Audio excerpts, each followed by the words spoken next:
Okay, so welcome to the deep dive. You guys sent in this document, and it's a wild one, so we're going to dive deep and pull out the most interesting and the most important bits of information for you. Yeah, it's like we always say, we'll do the reading so you don't have to. Exactly.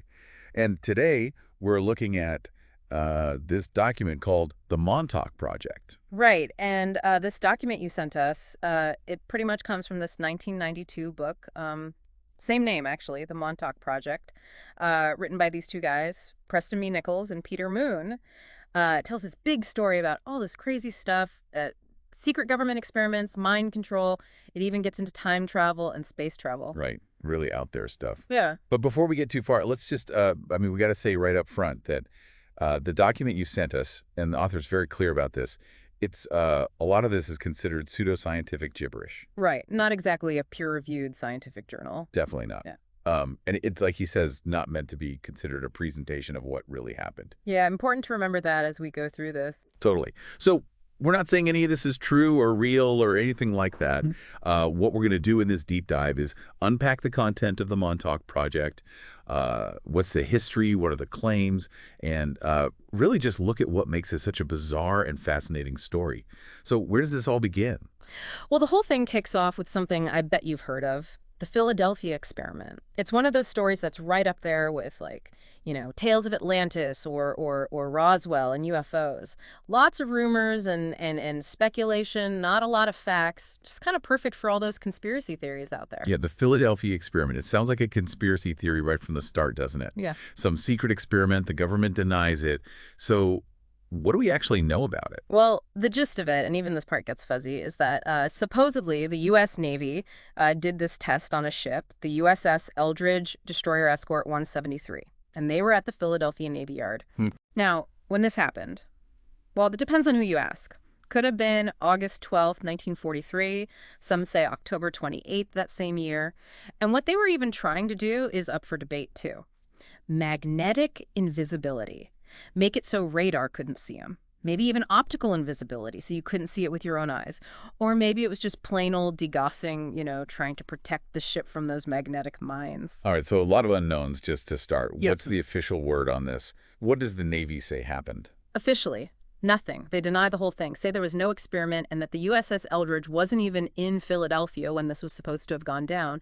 According to the Navy, ship's logs put it somewhere else entirely. They also say that this Project Rainbow, which always gets connected to the story, never existed, or at least not for this. It was canceled, they say, but for undesirable results. Classic. Denial, missing evidence, a secret project. Yeah. What do people who believe this story say to all that? Well, they say wartime logs. That's easy to fake, especially if it was top secret. They point to the government, like, the Manhattan Project. Huge secrecy there, right? So why not this? Plus, that name Rainbow, it does show up in some records, but it was for the Allies' WWII plans, not some weird science project. And of course, there's always the chance this is a hoax, a really good story that's just gotten bigger over time. So healthy skepticism is probably a good idea, but this document you sent us, it takes all this and paints a way, way more interesting picture. What's the real story according to the Montauk Project? According to the book, the goal was radar invisibility. Like, they wanted to surround this destroyer, the Eldridge, with an electromagnetic bottle. And to do that, they used these huge Tesla coils, 2 or maybe even 4 of them. Tesla coils on a Navy ship. That sounds pretty wild. Well, you can also think of them as big electromagnetic generators, or maybe they were using these things called degaussers, which are magnetic generators. Anyway, the point was to bend radar waves around the ship with this crazy strong electromagnetic field and make it, poof, invisible to radar. So they turn this thing on, and what happens? Well, this is where things get a little creepy and, frankly, a little scary. They say the field got stronger, spread out like 100 yards all around the ship. So now it's this big, invisible sphere. And inside that field, the ship started getting all blurry, hard to see. A green fog or haze formed around it. All you could make out was the water line. A ship fading into green mist. Spooky. What happened next? Then, poof, the whole ship is gone. And not just gone, like out of sight. They say it teleported hundreds of miles from Philadelphia to Norfolk, Virginia. Boom, just like that. And then, after a bit, it disappeared again and reappeared back in Philadelphia. So it went to Virginia and back. That's a pretty big side effect. You could say that. They got their invisibility, they even accidentally teleported, but the crew, well, according to this book, they paid the price. They say the ship got thrown out of phase with our reality. Out of phase. What does that even mean? I guess it means like the ship and the sailors weren't really in our reality anymore. Like they were sort of between worlds. They could walk through walls, but when the field shut off, some of those guys got stuck, like merged with the ship. It wasn't pretty. Oh, that's awful. Yeah, and some just vanished, like gone. One story says the sailor was having dinner with his family, stood up, walked through a wall, and disappeared. Forever. That's just terrifying. What else happened to the crew? Well, there's this thing they call the freeze. A sailor would, like, fade out, become invisible and unable to move or talk or anything. Sometimes for minutes, sometimes hours. And the freaky part is other sailors who are messed up could still see them. And sometimes this freeze, it became the deep freeze. That could last for days, weeks, even months. Drove them crazy, being stuck like that. Being frozen in time? That's a nightmare. Was there anyone to help them? They tried this thing called laying on of hands, like trying to give them strength, but sometimes it made things worse. 2 guys supposedly burst into flames, burned for 18 days straight, and nothing could put it out. 18 days. My God. No wonder they shut the whole thing down after that, if this is all true. That's what they say. The Navy called it quits. Invisibility, teleportation, it was all too much. The survivors, they were discharged. A lot of them ended up in mental hospitals. But here's the thing. Project Rainbow, that might have ended, but this whole thing, it was just getting started. They called the next phase the Phoenix Project. Okay, so the Philadelphia experiment, it's like the start of this big Montauk Project story. But before we move on, the document actually has a section about how this would work, like in a role-playing game. Oh yeah, the game effects section, it's talking about the hero system. Right, hero system. So how would they translate all this weirdness into a game? Well, they say if you had a ship with this tech, you could do things like change the environment around you, make this green hazy field, go invisible to radar and sight, even teleport. But the crew, they suffer too. You could turn into an out-of-phase human or even like fuse with the ship. Not exactly good for your health. So not a fun power to have in the game then. What about the crew? They could do things like desolidification, that's walking through walls, or extra-dimensional movement, but with no conscious control. That's how they explain people just vanishing. And for the freeze, they use invisibility and a mental entangle, so it affects your mind, not your body. And even the burning people, that's a power too. Risky, but powerful. It's a creative way to put all this into a game, even if it is kind of scary to think about. Definitely makes you think twice about messing with reality. Okay, so back to the story. Project Rainbow. That was the first one, the one that led to the Philadelphia experiment. What was the goal of that? They wanted radar invisibility, basically stealth technology, but way back in the 1940s, they were messing with electromagnetism, trying to figure it all out, and the Eldridge, that was like the big final test. And after the Eldridge, what happened to Project Rainbow? They shut it down right away, they say. Dr. John von Neumann, he was in charge, and he got moved to the Manhattan Project. Von Neumann, that's the atomic bomb guy, right? So when does this Project Rainbow come back? Late 1940s. But this time, it wasn't so much about the invisibility itself. They wanted to figure out that electromagnetic bottle, how it worked. And Dr. von Neumann, he was looking into what happened to the crew, why they went crazy and all that. Trying to make invisibility safe for sailors. And how does this turn into the Phoenix Project? Early 1950s, they combined Project Rainbow with this weather control research. They lumped it all together and called it the Phoenix Project. Weather control. Now, that's a whole different thing. How did they even start trying to control the weather? Okay, so this is kind of out there. This part of the Phoenix Project, it was all about the work of this guy, Dr. Wilhelm Reich. He's the scientist, and he believed in this thing called orgone energy. He said it was like a life energy, even a sexual energy, totally different from regular electromagnetism. Orgone energy. I never heard of that. What did he believe about it? Well, Reich, he claimed he proved this orgone energy existed, said he did experiments, wrote it all up in journals, even said you could use orgone to cure cancer, but nobody really believed that. He also said orgone was connected to, like, cosmic energy and even the ether, you know, that old idea that there's this invisible stuff filling all of space. Okay, so pretty far out there already. What's the link to the weather? Reich said orgone was responsible for storms and good weather, the whole thing. He even called bad weather dead orgone or door. And he said people had it too. Healthy, active people, they had orgone. Depressed people, they had door. So it's like this life force thing, but it's also in the weather. Mm-hmm.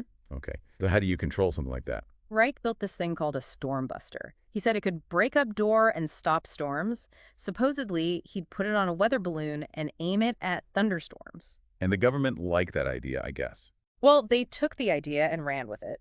They built their own version, called it a radio sonde.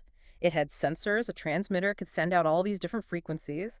They thought maybe they could use it to build up good orgone, disrupt the bad stuff, and control the weather. So like a weather machine, almost. But the document, it hints that this could be used for more than just weather. Right. If you can control this orgone stuff, and it's in people, well, maybe you can control people too, right? They suggest that the Phoenix Project might have looked into using it for mind control, making people feel certain ways. They even say the Soviets were doing the same thing. So weather control turns into mind control. Classic.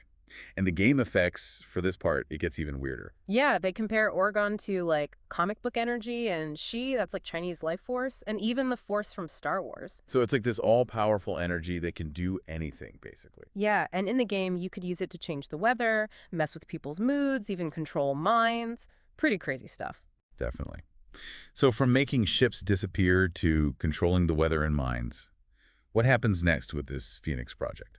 Well, early 1950s, they took what was left of Project Rainbow and they sort of combined it with the Phoenix Project. They were still interested in electromagnetic stuff, trying to figure out stealth tech, but now they were really focused on the human side of it. They wanted to know why those sailors on the Eldridge had such a bad time. How could they make it safe? So no more sailors merging with the ship. Exactly. And to lead this, they brought back Dr. John von Neumann. He was the guy who was in charge of Project Rainbow before they sent him to the Manhattan Project. He was supposed to be the expert on all this. And they spent the next 10 years figuring out what they could. 10 years researching the effects of electromagnetism on people. What did they discover? Okay, so this is where it gets kind of complicated. They came up with this idea that humans have this time reference point. It's connected to the Earth's magnetic field, and it's like how we orient ourselves in the universe. The time reference point. That's a new one. Right, and they said this point is separate from our physical bodies. And what they figured was the Philadelphia experiment, it messed with that connection. It cut people off from their time reference point, and that's why all that weird stuff happened and why they went nuts. So they're saying the ship went invisible and teleported because it was cut off from time itself. Something like that. It's like the ship was in its own little reality bubble, and that bubble wasn't connected to our reality, and that's what caused all the problems. That makes sense in a way. So how do you fix that? Well, they thought maybe you could give the bottle a fake background, Yeah. a fake Earth, basically.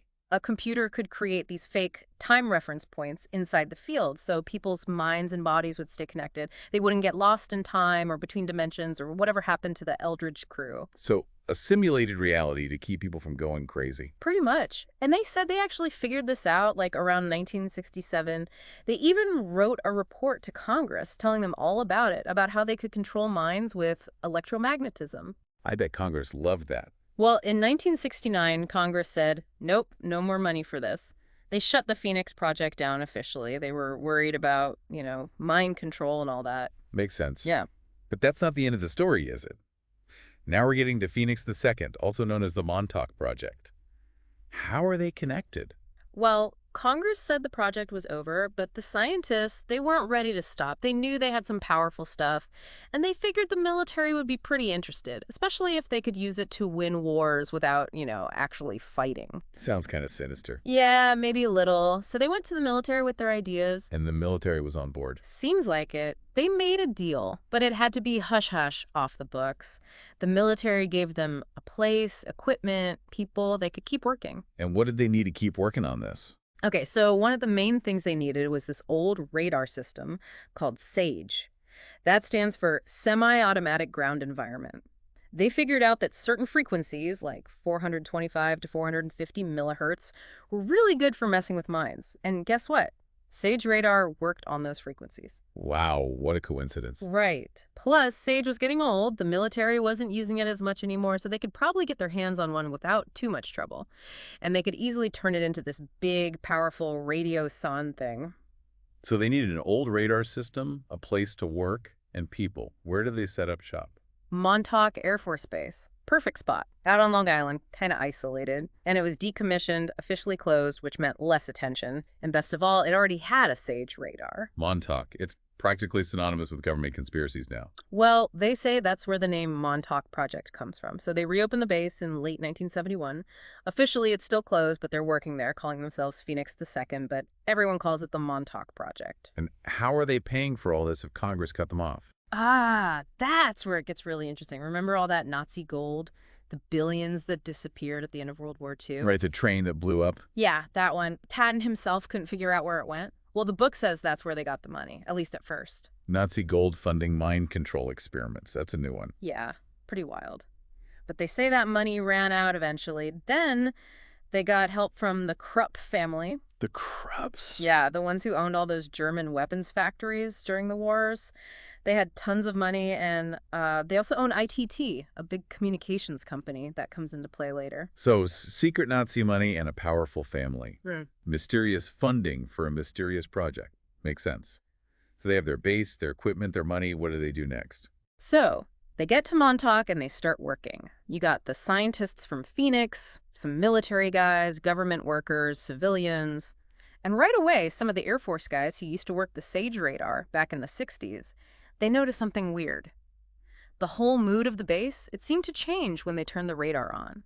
And it changed depending on, like, what frequency they were using and how fast the pulses were. So the radar was affecting people's moods somehow. Weird. Yeah, and the scientists, they picked up on that. They started doing experiments. They'd put someone in a room, blast them with microwaves and radio waves from the radar, and see what happened. And they realized if they changed the radar signals, they can make people laugh, cry, get angry, even fall asleep, just by adjusting the dials. Control emotions with radar. Yeah. That's amazing and kind of scary. Totally. And it wasn't just the person in the room. They say the whole base would feel it. If they made someone angry, everyone got irritable. Like some kind of mood contagion. So then, what? Did they try to take it further than just emotions? Oh, they definitely did. Next, they wanted to control thoughts. They started messing with the radar signals, trying to match them to, like, people's brain waves and heartbeats and stuff. They figured if they could sync the radar with the body, they could control the mind. But wouldn't all that radiation be dangerous? It was. A lot of the early test subjects, they got really sick. They called it burning radiation. It messed up their lungs, their brains, really bad stuff. That's awful. So did they give up? Nope, they got clever. They noticed that the front of the radar antenna, that's where the worst radiation came from, but the back, the reflector side, that wasn't so bad, so they turned the whole antenna around. Now the bad radiation was pointing up into the sky, and they used the good radiation for their experiments. So a simple fix, but it worked. They say it did. They could mess with minds without frying their brains. And once they figured that out, well, they decided to go bigger. Bigger how? 1973. Now they're testing on whole groups of people. They brought in U.S. Army units, told them it was for R&R, but really, they were experimenting on them with the radar. They did the same to civilians, too. Long Island, New Jersey, even New York City and Connecticut, nobody knew what was happening. So they were using unsuspecting people for these mind control experiments. That's crazy. It is. And they say the goal was to figure out what each signal did. They built a big control panel, all these presets, so they could control people reliably, make them angry, sad, whatever they wanted. And what kind of things could they do? Oh, all sorts of things. Make people feel happy or sad, make them fight each other. They could make crime rates go up, make animals go crazy, even mess with cars, make them stall out. So they're basically controlling reality with this radar. What do they do next? They got really good at controlling crowds, but then they wanted to go deeper. They wanted to control individuals, and that's when the Montauk chair comes in. The Montauk chair. That sounds ominous. Well, there's this company, ITT, remember? The one owned by the Krupps. They say ITT built this device, a mind-reading machine. It could, like, read your aura, your electromagnetic field, and turn it into something you could see on a screen. All thanks to this supercomputer, a Cray 1. Hold on, a mind-reading machine built by a corporation. Where did they get the tech for that? That's the crazy part. The book says the basic tech, it came from aliens.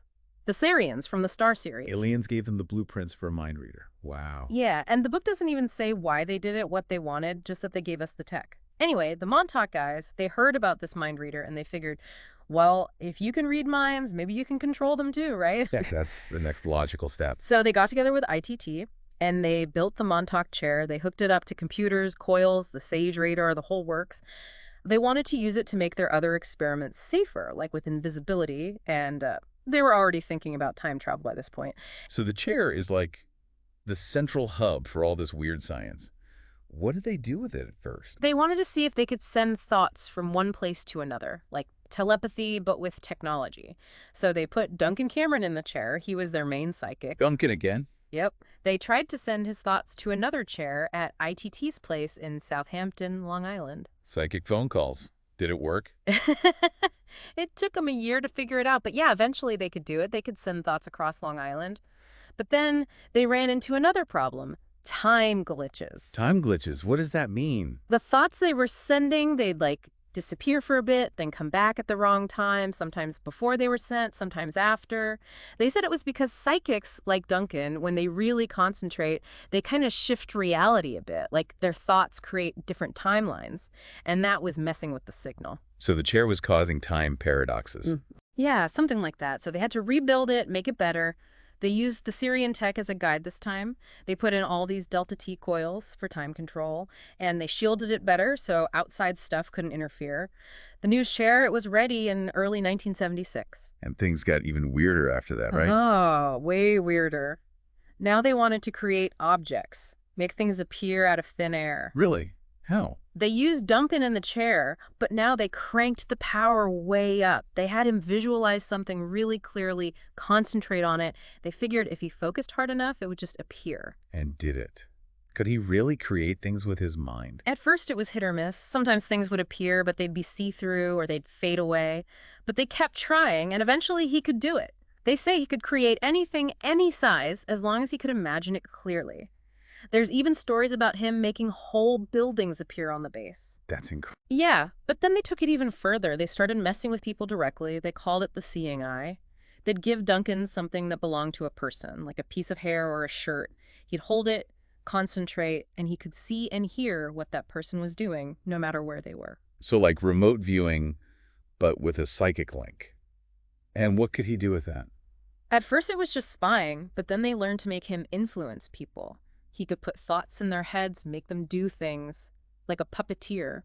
That's really scary. Could he do it to anyone? They say he could do it to anyone, and to groups of people, even animals. They could make people act crazy, make animals panic, even make machines break down, all with the power of the chair and Duncan's mind. So by 1979, they had, like, ultimate power. What's left to do at that point? Well, that's when things got really wild. They figured out that they could control time itself. Time travel. How did they discover that? They were still doing those thought projection experiments, sending Duncan's thoughts to other places. And sometimes the thoughts would disappear and reappear at the wrong time, like hours in the past or the future. They realized he was somehow messing with the flow of time. So accidental time travel. Exactly.